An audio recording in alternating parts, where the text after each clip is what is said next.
Ოთახუნ გამოვედი შესვენებაზე. აზია არის მომავალში. აქ იგრძნობა ძალიან დიდი мотиваცია, რაც ყველაზე მნიშვნელოვანია.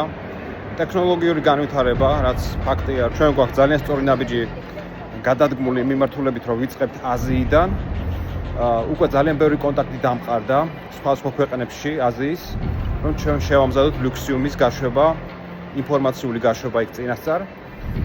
და მე დარწმუნებული ვარ, ყველაზე სწრაფი დასტარტვა ლუქსიუმის მოხდება ამ ბაზრებიდან, თუმცა ჩვენ პარალელურად გადავალთ სამხრეთ ამერიკის კონტინენტზე, იმიტომ რომ იქ იცით რომ ძალიან დიდი პრობლემებია ინფლაციასთან დაკავშირებით და ხალხი კრიპტოვალუტაში დებს თავის თითქმის 30% ხელფასის, იმიტომ რომ მაგალითად არგენტინაში და სხვა ქვეყნებში, ბრაზილიაში არის ძალიან დიდი ინფლაცია.